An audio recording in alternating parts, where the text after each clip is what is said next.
Good evening, fellow Exorcists, and welcome to the lair of the film Exorcist, and to the third and final week of Nuclear Nut November. Tonight we will be taking a look at Shimoneta, a boring world where the concept of dirty jokes don't exist. Okuma is roped into joining an obscene terrorist organization bent on the destruction of everything his new school stands for, the most prestigious public morals school. Now before we move on to my opinion, I'd like to just announce that this video is sponsored by Animal. So go buy yourself some amazing low-priced anime merch, including cute figurines to brighten up your collection, and every time you use the code FILM, you'll get 5% off your purchases. So go do it. Now before we start, I want to make sure everyone has their love nectar cookies and water ready, because this series is one bumpy ride, just like the washing machine in your mama's basement. Now I can definitely say that it was worth watching this show for a second time, because like before, it had me laughing my butt off with all the dirty jokes and funny moments. So unlike before, I'd like to talk about the story first, because unlike most, there really hasn't ever been anything like this show. I mean, go look. You really can't find this concept anywhere at all. The story is pretty simple in the fact that it follows a sexual group as they try to bring the world back to its more dirtier roots. From off-brand magazines to dirtier pictures to sex toys, this show finds so many ways to make you squirm. Now I guess the reason why I like the story so much is because I kinda see myself as one of them, cause like most, I'm just trying to spread the word that being sexual isn't a bad thing. I mean, I know at least a few of you have read my stories at least once, or you've watched my size community videos, and by doing that, you're helping me make the world a much more accepting place. I mean, if there weren't people like me still around today, then all those Karens and purists might actually try to turn the world into what we see in Shimoneta. Or worse. I mean, every day we watch our stuff get censored or destroyed because someone's kid stupidly watches it in front of their parents, and the parents go crazy for no reason because, oh, my kid has seen something very obscene or dirty and I can't handle it. Come on, people, really? You did it when you were kids, you did it when you were younger. Really? You're gonna make a big deal about something you did and you don't want your kids doing? Grow up!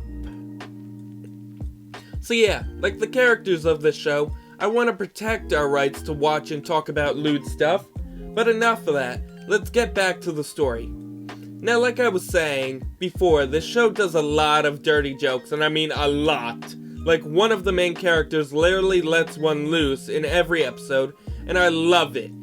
This show even has an episode that teaches people how to create toys and crotch lotions, which is pretty cool, and it's way better than what Dagashikashi did when they would teach about candy.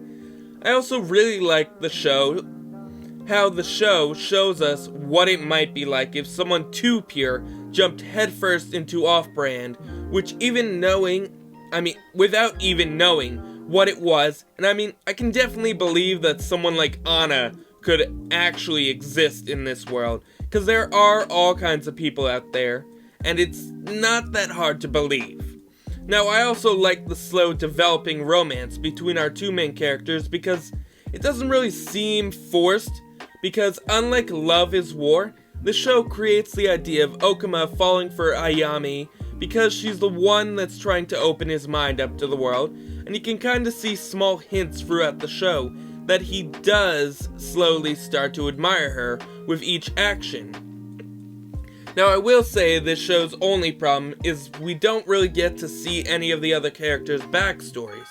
I mean, we know that Okuma has a father that tried to do the exact thing he's doing, but we never meet his mother, nor do we meet Ayami's parents, and we don't really get to see much of the past other than a few scenes of Okuma and his father, and the opening of the first episode which gave the show's backgrounds, which means this show needs a lot more development before it can be truly the perfect anime. Oh, and I hope most of you caught the little reference to Marilyn Monroe, one of the world's sexiest women in the last episode. I mean, it's pretty obvious with the skirt flip, but that's all I'm gonna share with you guys. I don't want to ruin it any more than I might have already, because it is really, really cool. Now let's move on to the balls of this show, the characters. Starting us off is Okuma, who starts out as your normal good boy who just wants to follow the rules, but after spending time with Ayami and Socks, yes, they call it Socks because they can't say the other word or they'll get censored or arrested. Now, he begins to grow into a much more developed character, because when we get those small snippets of his past I was talking about, it's actually pretty cool. Now, sometimes he can be a bit of a wet blanket when it comes to Ayami's jokes, but that's a big part of the fun, because this shows that he's not just some one-note character like a lot of the protagonists these days. He actually has a reason to be against these dirty jokes. I mean, if my father or friend or whoever ended up getting destroyed by something that they love, I'd be a bit against it too. I mean, my friend died of drugs, but I mean, it took me a while to get back into the idea that some can actually help people. It's pretty understandable what he went through and how it took a while for him to get back to where he was when he was a kid. Now, we can also feel a bit sorry for the guy because he does have to deal with one of the craziest stalkers in anime. I mean, just look at Anna. She's a few too little rubs away from a full-on climax, to the point that she almost kills Ayami over Okuma's love, and the girl really loves our main character's dirty drawers. I mean, later on in the series, that's literally the only thing she's looking for, and that's the only reason why she falls for Okuma's persona, if you want to call it that. And it's because he smells exactly like the one she loves, and it's like an animal in heat when they try to find a mate and use the pheromones of said mate to find them, which is actually pretty freaking funny and a sexual joke in itself. Now, speaking of Ayami, she's our second main character who kidnaps Okuma and forces him to join her organization because she's heard stories of his father and she thinks she can bring him over to the lewd side, which is very admirable, and she's a pretty cool character. I mean, I like her, and she is one of my favorites in this show because of her love of dirty jokes and her blue snow persona, which makes her basically this world's superhero trying to fight against the oppressive government. I mean, she's kind of like Lelouch in Code Geass, except a lot less crazy and a lot more self-control, I guess you could say. I mean, she is impulsive, but she doesn't want to rule the world like Lelouch did. She just wants to make the world a better place. Now, I also gotta say, after watching her for the entire show, I can feel less bad about the lack of character development. I mean, she's literally the best part of the show next to Okuma.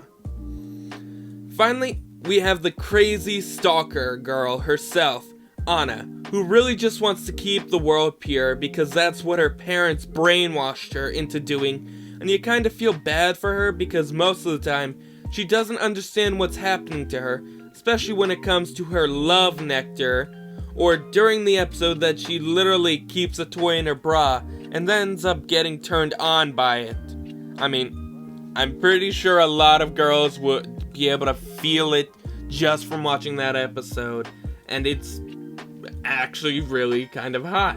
I mean, I'm not gonna lie, I enjoyed watching her squirm, and I'm pretty sure most did too. You can't lie to me, guys.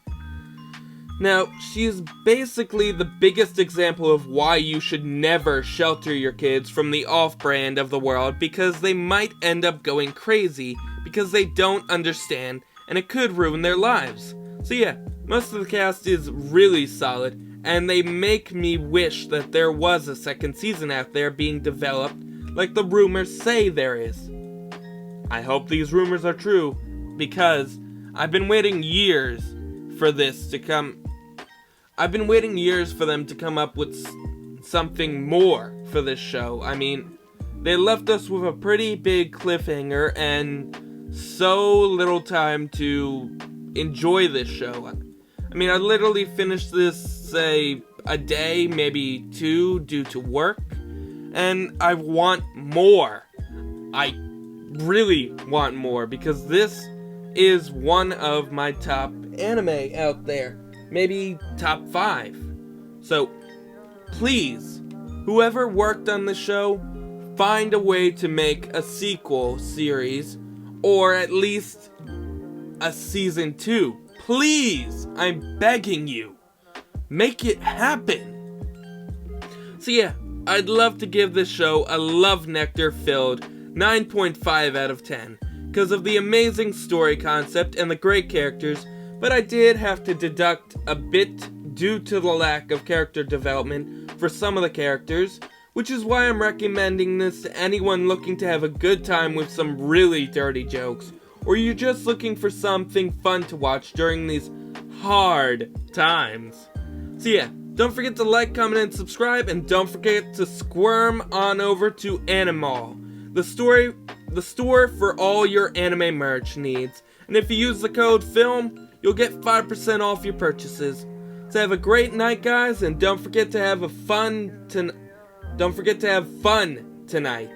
Because this has been Nuclear Nut November, the dirtiest joke of the year.